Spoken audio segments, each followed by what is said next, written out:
Brains, and welcome to the show. I am your host, Lauren Nye, and I am so excited to spend this upcoming year with all of you. With each episode, we will bring you stories that are of interest to the student body. Today's show brings you stories about some West students who went on mission trips, our new counselors, the new football field, and others that we hope are #relatable. Our first story looks at students that took mission trips over the summer. Many West students over the summer took pride in spreading their faith on mission trips to lesser fortunate countries. Join us as Marley Draper, Indy Ingram, and Nathan Heitmeyer take us on an inside look at the inspirational stories these students have to share. Many kids spend their summers playing video games and hanging out with friends. However, some students here at West Forsyth traveled around different parts of the world on mission trips such as Cape Town, South Africa, and Honduras to provide food and love to those in need. Students Ellie Abenasser and Lily Athey went to Cape Town. They had some pretty interesting stories.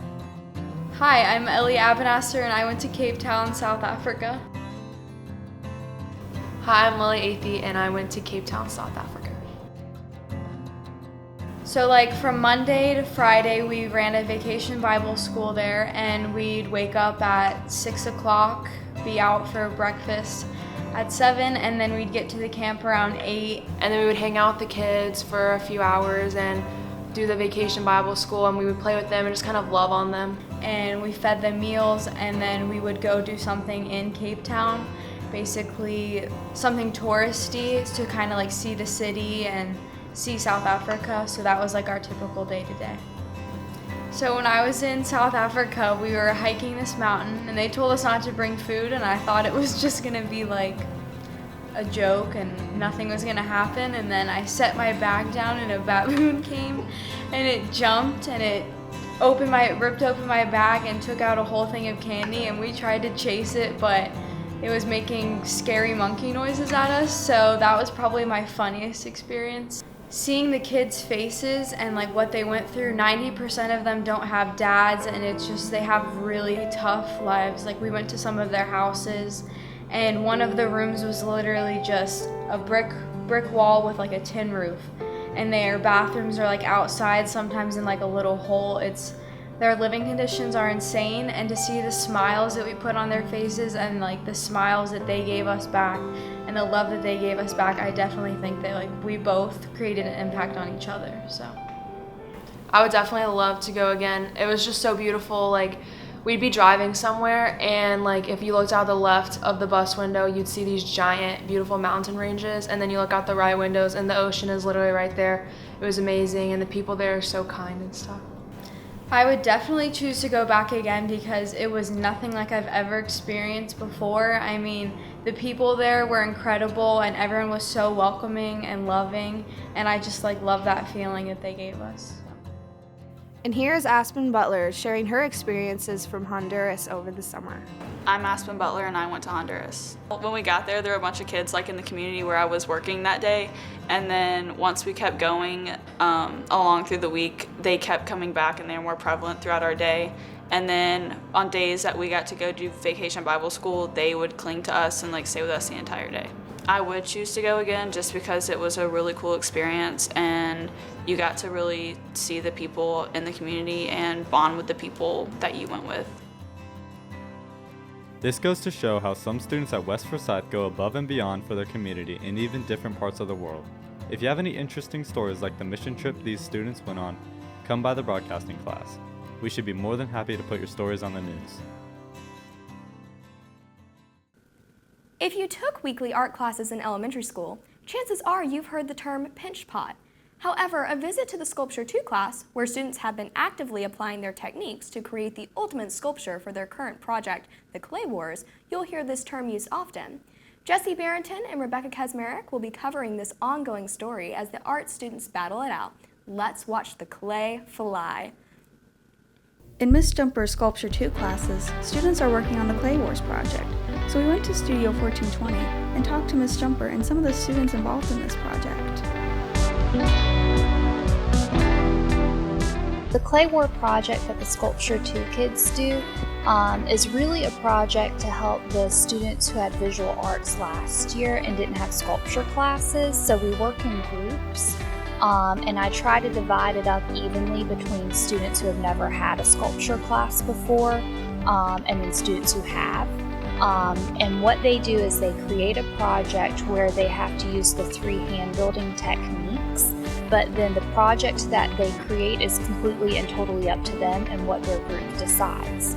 So they have to incorporate rolling coils into the project, slab rolling, and pinching. Those are the 3 main hand building methods when working with clay. And it helps give the students a really good opportunity who have never worked with clay before to learn those hand building techniques and work in a group setting to where they don't feel like so overwhelmed with creating a project all by themselves. I think this year will probably be the 4th consecutive year in a row that we've done the Clay War project. So yeah, I've been doing it for a few years now. What happens to the projects that win the Clay Wars?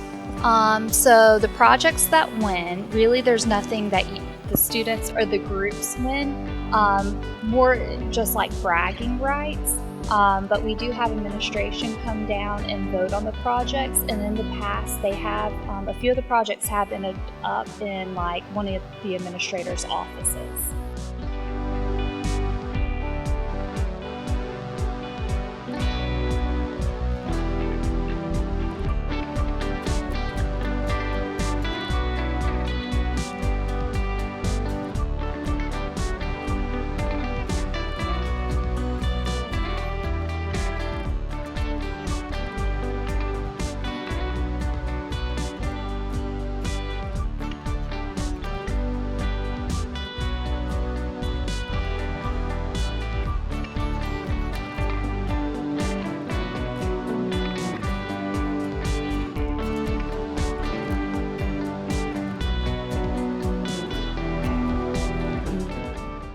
So what do you like about Clay Wars?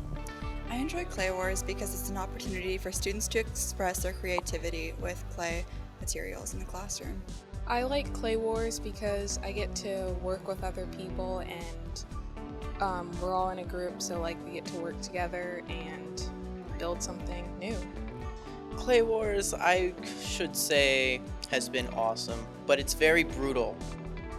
It's extremely brutal. You have to work hard, and you have to try hard, and you have to have a team, or else it just won't work. It's just a fun, competitive way to sass each other and make each other feel bad and good at the same time. One that really stands out to me from last year was like a whole little fairy garden type setup. And then we've had several students who may suck up just a little bit and tried to make it like Wolverine based theme or West based theme, since they know that administration will be voting on it. So one year we had this really cool like Wolverine claw hand that was made. That might have been like one of my favorites in the past. Pretty creative. Okay, thank you for your interview. This story will be covered over the next couple weeks as the competition advances. Perhaps some of the busiest faculty, but the least known, is our counseling staff. This year, we have a few new faces roaming about the front offices. Let's meet the new counselors and make sure you get to know yours as the year progresses. They are there to help and will be of great benefit when it comes to getting through high school and on your way to college.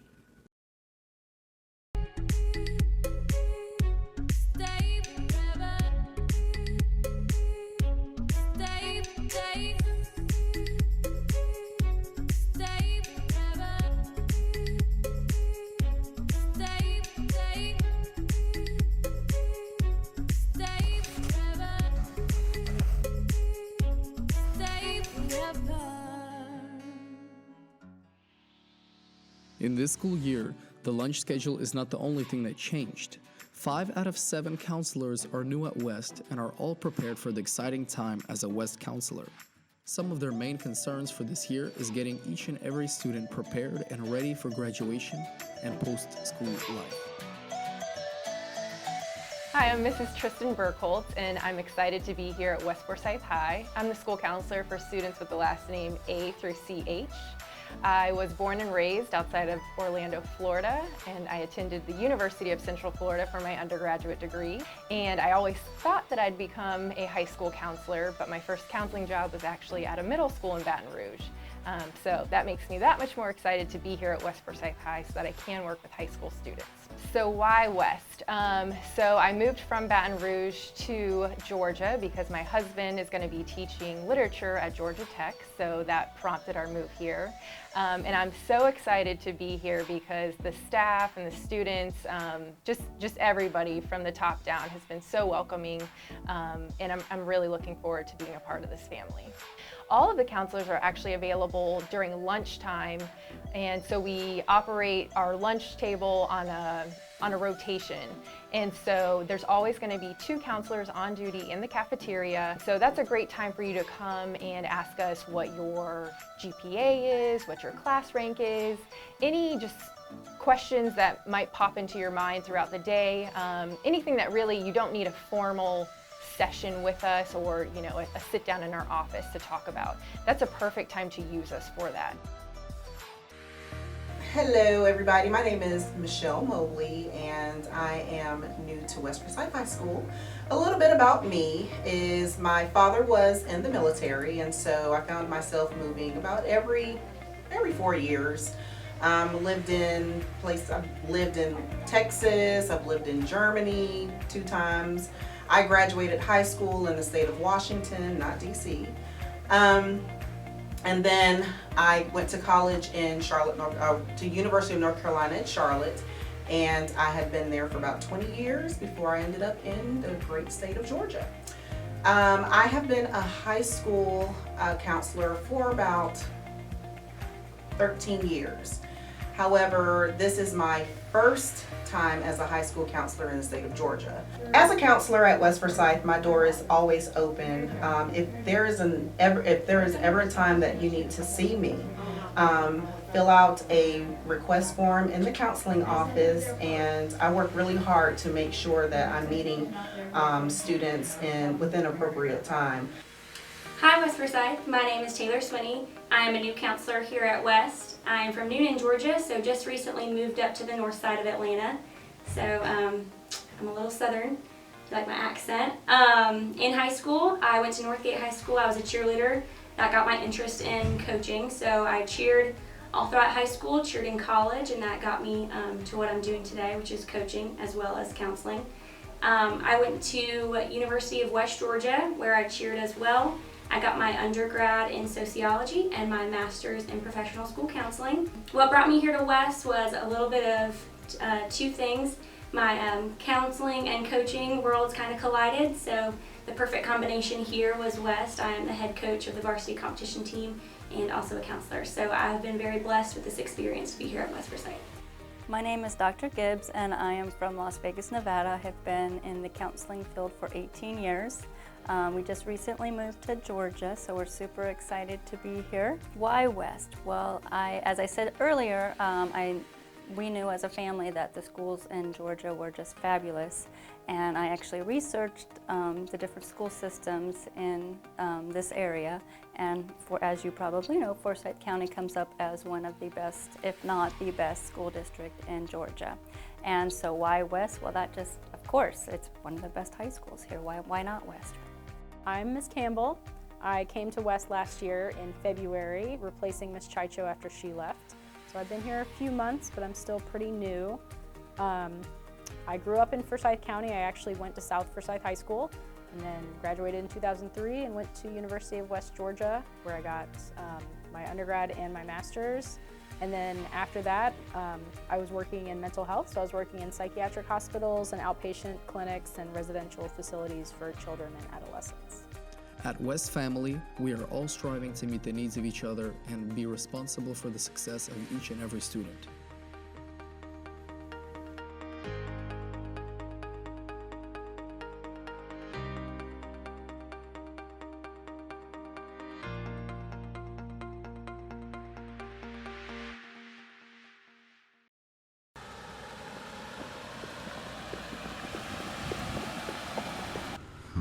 Parking. Decide? Nope. Man, there's absolutely nothing up here. I guess I'll check the gravel. This will have to work.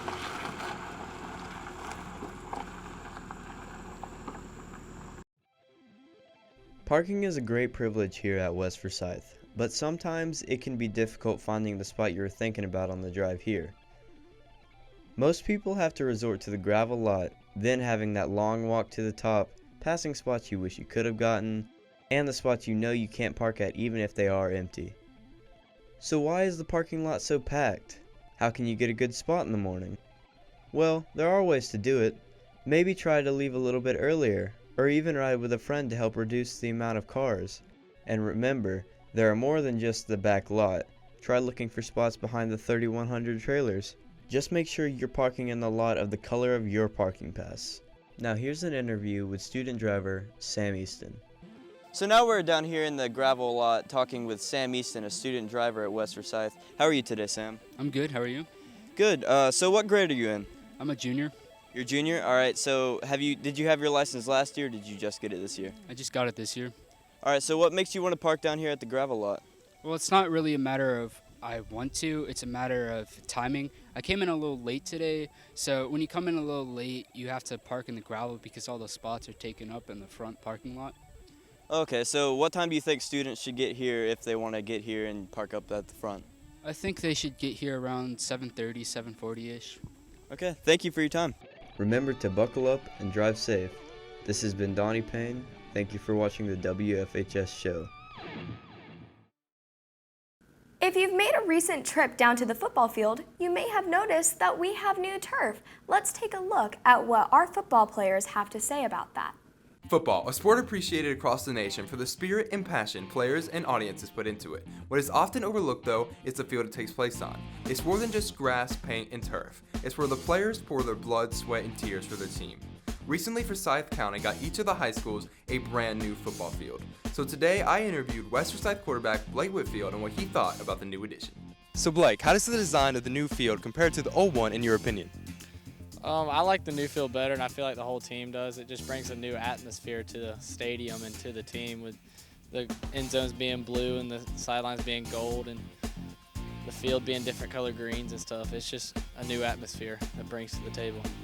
So during the construction of the new football field, what was your practice schedule like in the summer?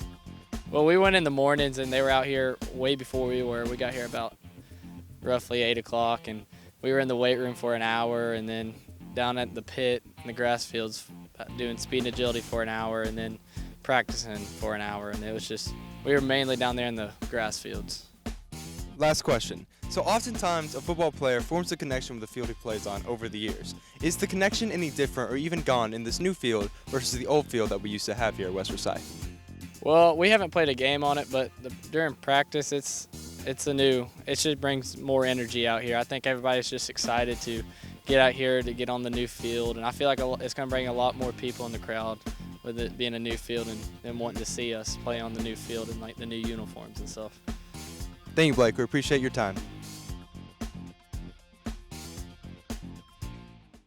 The softball team here at West is a committed and driven group. They recently began their fall 2018 season, and we wanted to get some insight on how the team functions as a group and learn a bit more about a few of the players, one of them being senior Emily Kraft. We asked her a few questions about her softball career, her favorite parts of the game, and her hopes and aspirations for the future. I've been playing softball since about 4th grade, and it's really impacted my life because it's given me a family and structure to follow. In a sport like softball, teamwork is key. Because the players can't communicate from other sides of the field, it's important to practice what needs to be done together so that during games they know what to do. I really like playing on a team and having a bunch of teammates that are like sisters and family that I can always rely on. Individually, Emily is fairly accomplished as a softball player, having gotten a full-ride scholarship to play college softball and has played catcher for West through 3 straight seasons of top 5 finishes in the state softball playoffs. My biggest accomplishment probably is committing to Mars Hill University and getting a scholarship and making varsity as a freshman.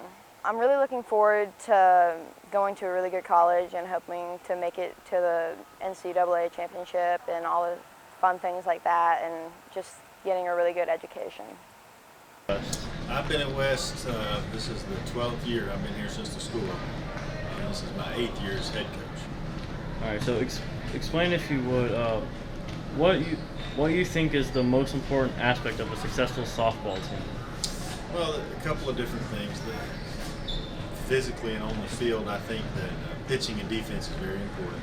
I also think that the girls being able to get along and play as a team and play as one just play together, be successful as a group instead of just being individuals. Right. And what is your favorite part of coaching and why? I like coaching the defensive side of things, moving players where they need to be, and coming up with strategy on how to pitch hitters. That's the part that I enjoy.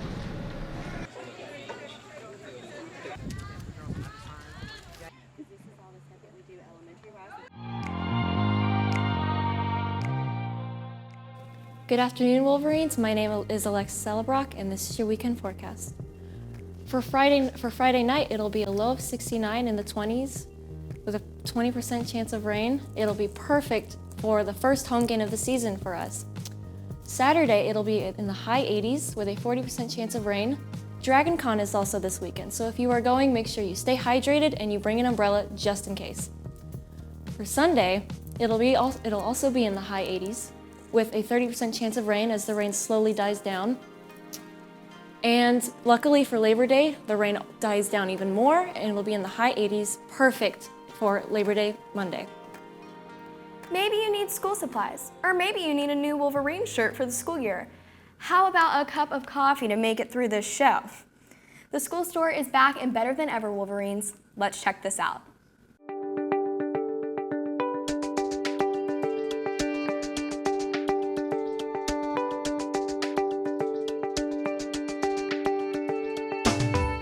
This is the West Forsyth School Store.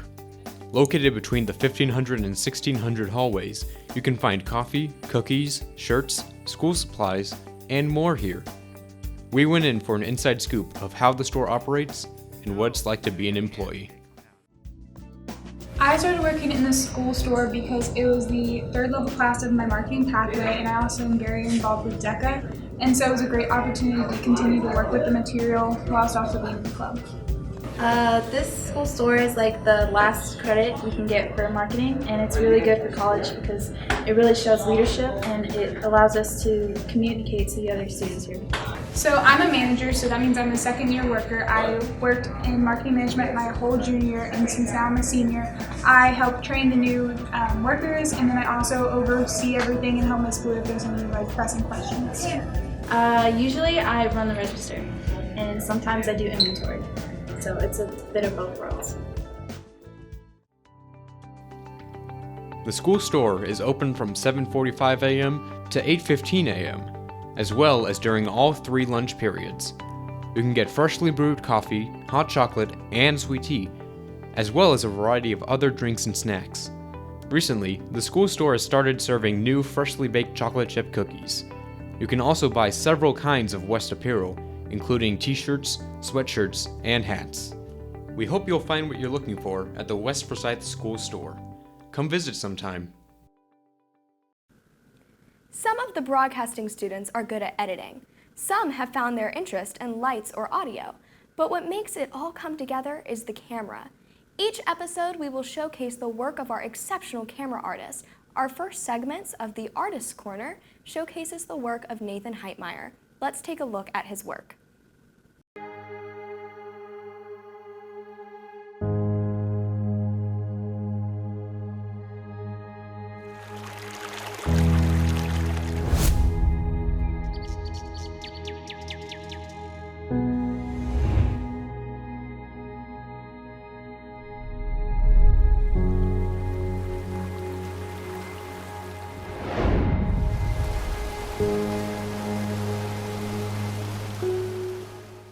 We hope you have enjoyed our first installment of the show.